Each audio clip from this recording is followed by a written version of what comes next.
El día que debía ser el más feliz de mi vida comenzó con una traición que transformó todo lo que yo era. Horas antes de casarme, mi hermana Olivia derramó pintura roja sobre mi vestido de novia. No fue un accidente, ni un impulso momentáneo. Fue un acto frío, calculado, la culminación de años de celos y rivalidad disfrazados de cariño fraternal. Yo me quedé paralizada, sin aire en los pulmones, mirando aquella prenda que representaba mis sueños reducida a un lienzo manchado de odio. Lo más doloroso no fue ver mi vestido arruinado, sino escuchar a mi madre. Al entrar a la habitación, vio la escena y, lejos de reprender a Olivia, me señaló a mí con una mirada severa. «Esto te pasa por provocarla», dijo con voz dura. «Siempre tienes que buscar lo que no te corresponde. No soportas que tu hermana tenga su momento, y por eso diseñaste este vestido diferente, solo para llamar la atención». Sus palabras me atravesaron más que la pintura. Entendí, con un dolor antiguo y profundo, que para ella yo siempre sería la culpable, la sombra molesta que no debía brillar. Mi dama de honor, Sara, fue la única que actuó. Sin decir una palabra, levantó su teléfono, tomó una foto del vestido destruido y me tomó del brazo con firmeza. «Nos vamos», murmuró. No lo dijo como una sugerencia, sino como una orden que me rescataba de ese infierno. Me condujo fuera de la casa, lejos del olor penetrante de la pintura y del eco de las acusaciones de mi madre. En un hotel, con mis manos temblando y el corazón encogido, Sara publicó la fotografía junto con un breve mensaje. La boda de Nikita y Robert ha sido cancelada debido a un acto deliberado de sabotaje familiar. Pedimos respeto a su privacidad. No lo hizo por venganza, sino para protegerme de las preguntas crueles, de los comentarios de conocidos que no entenderían. Pero lo que no imaginamos fue que esa publicación se volvería viral en cuestión de horas. La foto de mi vestido arruinado circuló por todas partes, acompañada de titulares, comentarios y debates. Algunos me insultaban por hacer espectáculo de mis problemas, pero la mayoría expresaba indignación y apoyo. Personas que jamás había visto en mi vida me enviaban mensajes contándome sus propias historias de traiciones familiares, como si mi dolor hubiera abierto la puerta a una conversación colectiva. Entre los mensajes apareció uno que cambiaría mi destino, el de Julian Croft, un crítico de arte y creador de contenido muy reconocido. Sus palabras eran directas, sin compasión condescendiente. «No dejes que un acto de barbarie sea la última palabra en tu historia. La destrucción de tu vestido no fue un ataque solo contra ti, sino contra la creatividad misma. Lo que hiciste con ese encaje era arte y debe renacer». Al principio pensé que se trataba de una broma, pero pronto recibí llamadas de su equipo. No me ofrecían condolencias, me proponían una transformación. Querían organizar una nueva boda, abierta al público y transmitida en vivo, como un acto de resistencia frente a la envidia y la crueldad. Dudé. Me parecía extraño exponer algo tan íntimo ante miles de personas desconocidas. Pero Robert, mi prometido, me tomó las manos y me dijo con calma: «La boda es nuestra. Lo demás es ruido.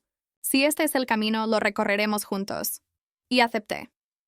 Los 3 días siguientes fueron un torbellino. Julian y su equipo actuaron con la precisión de un ejército en plena campaña. Lo primero fue el vestido. Una diseñadora de renombre internacional, conocida por sus creaciones que parecían esculturas vivientes, se ofreció a confeccionar uno nuevo. «Lo haré como un acto de intervención artística», declaró. Su taller se convirtió en un hervidero de telas, bordados y pruebas a contrarreloj. Cada puntada no era solo costura, era una declaración contra la destrucción. El lugar también cambió. La boda sencilla que había planeado en un jardín íntimo se transformó en un evento en el Gran Conservatorio Botánico de la ciudad, un espacio de cristal y acero que albergaba especies exóticas de todo el mundo. Era un sitio que yo había admirado durante años como paisajista, pero que nunca había imaginado recorrer vestida de blanco. Ahora sería el escenario de mi renacimiento. La noticia corrió como fuego. Lo que iba a ser una ceremonia con 75 invitados se convirtió en un evento masivo. Personas de todas partes pedían asistir, no solo para presenciar una boda, sino para ser testigos de un triunfo sobre la crueldad. La lista creció tanto que tuvieron que habilitar espacios adicionales en el conservatorio. Miles más seguirían la transmisión en línea. Mi tragedia privada se había convertido en un símbolo colectivo. La noche previa apenas dormí. No porque estuviera nerviosa de casarme, sino porque sabía que lo que iba a suceder trascendía mi propia historia. Había pasado de ser la hermana eclipsada a una mujer cuyo dolor había unido a desconocidos, y eso me asustaba y me fortalecía al mismo tiempo. La mañana de la nueva boda amaneció clara, con un cielo azul que parecía ajeno a todo lo que había pasado. Me desperté en la habitación del hotel, rodeada de flores que seguidores desconocidos habían enviado con mensajes de apoyo. Eres más fuerte de lo que crees, decía una tarjeta. Hoy también celebramos contigo, decía otra. Nunca antes me había sentido tan arropada por personas que no me conocían, mientras mi propia familia guardaba un silencio glacial. El vestido nuevo me esperaba en una percha de madera, cubierto con una tela ligera. Al destaparlo, quedé sin aliento. Era una obra de arte. Seda blanca que caía con firmeza, encajes plateados que brillaban como estrellas bajo la luz, y una estructura que me hacía sentir fuerte y delicada a la vez. Al probármelo, no vi a una novia temerosa, sino a una mujer que había sobrevivido a una guerra invisible y estaba lista para comenzar de nuevo. El Conservatorio Botánico me recibió como un templo de cristal. El sol se filtraba por los techos altos, bañando las plantas exóticas en destellos dorados. Pasillos verdes formaban un laberinto vivo que desembocaba en un espacio central, decorado con luces suaves y arreglos florales que parecían flotar en el aire. El lugar estaba lleno de personas, muchas de ellas desconocidas, pero sus miradas no eran curiosas ni invasivas, eran cálidas, alentadoras, como si todos hubieran decidido, por un día, ser mi familia. Cada paso que di al entrar estuvo acompañado de aplausos y murmullos emocionados. Sentí que mis piernas temblaban, no de miedo, sino de la magnitud del momento. Ya no era la hermana invisible, la hija relegada a las sombras. Era Nikita, y el mundo entero me estaba viendo con respeto. Julian Croft apareció unos minutos antes de la ceremonia. Con su porte impecable y esa voz grave que millones reconocían de sus programas, me dijo, «Perfección. No eres solo una novia, Nikita. Hoy eres la prueba viviente de que la belleza siempre se levanta de las ruinas». Sus palabras me estremecieron. No porque fueran grandilocuentes, sino porque por primera vez alguien veía en mí lo que yo misma había intentado ocultar durante años. Fuerza, autenticidad, resiliencia. Cuando comenzó la ceremonia, el murmullo del público se apagó como una ola que retrocede. La música suave llenó el aire y yo avancé por el pasillo central. Nunca había sentido tantos ojos puestos en mí, y sin embargo no me sentí juzgada, sino acompañada. Vi rostros de todas las edades, niños que me sonreían, ancianas con lágrimas en los ojos, parejas que se tomaban de la mano mientras me miraban. Eran desconocidos, pero en sus miradas encontré algo que mi familia nunca me había dado: orgullo sincero. Robert me esperaba al final, de pie bajo un arco de flores blancas. Su expresión era una mezcla de amor y asombro. Al verme, sus ojos se iluminaron con una ternura que me ancló a la realidad. No importaba cuántas cámaras transmitieran, ni cuántas personas siguieran el evento en línea. En ese instante, solo existíamos él y yo. Al tomarme de las manos, sentí que todo lo vivido, las lágrimas, las acusaciones, el vestido arruinado, se transformaba en un impulso hacia adelante. El oficiante nos miró con una sonrisa y nos invitó a pronunciar nuestros votos. Mi voz tembló al principio, pero pronto se volvió firme. Robert, en un mundo donde siempre se me enseñó a callar y a esconderme, tú me viste tal como soy. Hoy no te prometo perfección, sino verdad. Prometo que cuando la vida nos golpee, no seremos ruinas, seremos cimientos para construir de nuevo. Él apretó mis manos y respondió con calma. Nikita, esta boda no es un espectáculo. Es nuestro refugio. Te elijo a ti, incluso cuando el mundo intente despojarnos de todo. Te elijo en la calma y en la tormenta, porque contigo hasta el dolor se transforma en fuerza. Las palabras flotaron en el aire, y los aplausos surgieron espontáneamente. No eran los aplausos calculados de mi familia, siempre pendientes de quién brillaba más, sino un estallido sincero de emoción compartida. Cuando nos declararon marido y mujer, un grito de alegría recorrió el conservatorio. Abrazos, sonrisas, lágrimas. El lugar entero vibraba con una energía que jamás había sentido. Afuera, en las redes, la transmisión alcanzaba cifras récord. Noticias nacionales e internacionales hablaban de la boda que nació de las cenizas. Algunos la llamaban un cuento de hadas moderno. Otros, el triunfo de la creatividad sobre la envidia. Mientras bailábamos nuestro primer vals, observé a la multitud. Personas que no me conocían lloraban de felicidad, como si su propia vida también hubiera encontrado un poco de esperanza a través de la mía. Comprendí que lo que Olivia había intentado destruir se había convertido en un símbolo más grande que nos trascendía a Robert y a mí. Y sin embargo, en medio de tanta celebración, mi mente se desvió inevitablemente hacia mi familia. Imaginé a mi madre y a Olivia frente a la pantalla del televisor, viendo la transmisión como simples espectadoras. Seguramente no aplaudían, no sonreían, quizá discutían, quizá guardaban un silencio incómodo. Pero lo cierto era que ya no podían hacer nada. Habían perdido el poder de influir en mi vida. Habían querido humillarme en la intimidad de un vestido destruido, y sin querer me habían entregado un escenario tan vasto que su sombra no podía alcanzarme. La fiesta se extendió durante horas. Hubo brindis improvisados, música en vivo, discursos espontáneos de desconocidos que agradecían haber sido parte de algo tan humano y tan hermoso. Entre risas y lágrimas, comprendí que estaba rodeada de una comunidad que había nacido de un acto de crueldad, pero que ahora era una fuente de luz. Esa noche, mientras Robert y yo nos apartamos un momento al balcón del conservatorio, el aire fresco nos envolvió y las luces de la ciudad parpadeaban a lo lejos. Él me abrazó por detrás y apoyó su mentón en mi hombro. ¿Lo sientes?, susurró. ¿Qué cosa?, pregunté. Que ya nada puede derribarnos. Y yo asentí con lágrimas silenciosas en los ojos. Por primera vez, creí de verdad en esas palabras. La mañana después de la boda desperté con la sensación de haber vivido un sueño. El teléfono no dejaba de vibrar con mensajes y notificaciones.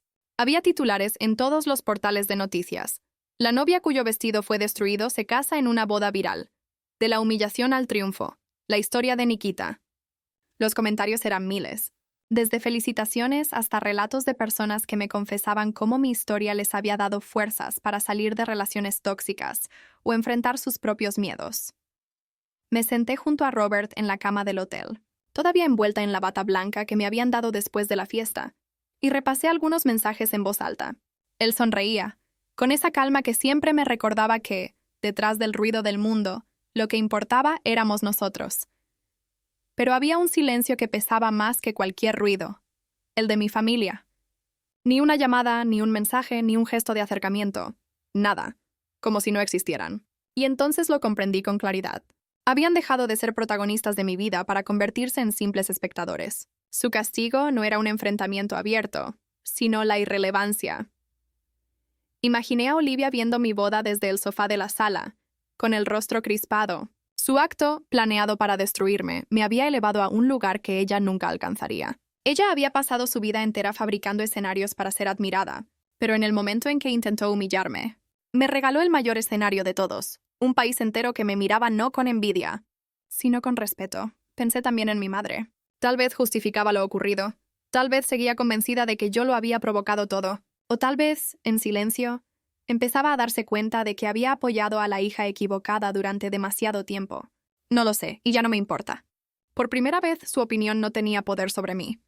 Los días siguientes fueron igual de intensos. Programas de televisión querían entrevistarme, revistas de moda pedían fotos del vestido nuevo, e incluso universidades me invitaban a dar charlas sobre resiliencia. Rechacé muchas ofertas porque no buscaba fama, pero acepté algunas, no por mí, sino porque comprendí que mi historia se había convertido en algo más grande. Una chispa de esperanza para otros. El Conservatorio Botánico me propuso un proyecto para rediseñar parte de sus jardines, inspirados en mi historia. Acepté con una emoción que me llenaba el alma. Al fin tendría la oportunidad de trabajar con lo que amaba, no como la hija invisible de una familia exigente, sino como Nikita, la mujer que había sabido convertir su dolor en arte. Robert fue mi compañero constante en cada paso. A veces me decía en broma, tu hermana quiso robarte el brillo, pero terminó dándote el sol entero. Y yo reía, porque sabía que era verdad. Unas semanas después, recibí una carta sin remitente. Reconocí la letra enseguida. Era de Olivia. No la abrí. La dejé sobre mi escritorio, como un objeto extraño que ya no pertenecía a mi mundo. Comprendí que no necesitaba leer sus excusas, justificaciones o intentos de manipulación. Esa carta era como el vestido arruinado. Un recuerdo de lo que fue, no de lo que sería. Esa noche, mientras miraba la carta cerrada, decidí algo definitivo. No cargaría más con culpas ajenas. No seguiría siendo la villana en el guión de mi familia. Mi historia ya no era suya, era mía. Meses después, al pasear con Robert por el jardín del conservatorio ya terminado, sentí una paz profunda. Las plantas que habíamos sembrado crecían con fuerza, entrelazándose en un diseño que hablaba de resiliencia.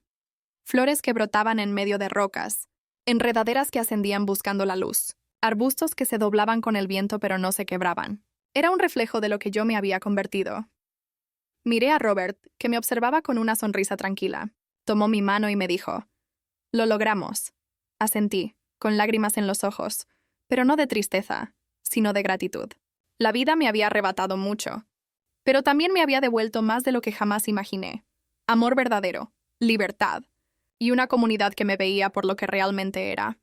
Olivia y mi madre habían intentado reducirme a la nada. Lo que nunca comprendieron es que, al destruir mi vestido, abrieron el espacio para que yo construyera mi vida desde cero, con raíces profundas y alas fuertes. Hoy miro atrás y ya no siento rabia, solo distancia. El vestido arruinado fue el final de una etapa. El nuevo vestido, y todo lo que vino después, fue el inicio de otra. Una etapa en la que aprendí que la familia no siempre se define por la sangre, sino por quienes están a tu lado en tus peores momentos. Mi historia no terminó con un acto de crueldad, sino con un acto de amor. No fue una caída, fue un renacimiento. Y cada vez que respiro el aroma de los jardines que diseñé, recuerdo que no importa cuán profundas sean las sombras, siempre habrá semillas que sepan esperar para florecer bajo la luz. Yo fui una de ellas. Y florecí. Y ahora dime algo. Si tú hubieras estado en mi lugar, ¿qué habrías hecho? ¿Te hubieras enfrentado a tu hermana ahí mismo? ¿Habrías cancelado todo sin mirar atrás o hubieras buscado una forma de darle la vuelta como yo lo hice?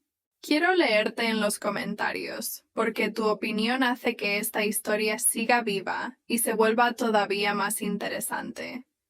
Y si te gustan este tipo de historias llenas de drama, giros inesperados y finales que nadie ve venir, no olvides seguirme en mi canal. Así no te pierdes la próxima historia. Porque créeme, cada una es más intensa que la anterior. Drama vibes porque el chisme nunca pasa de moda.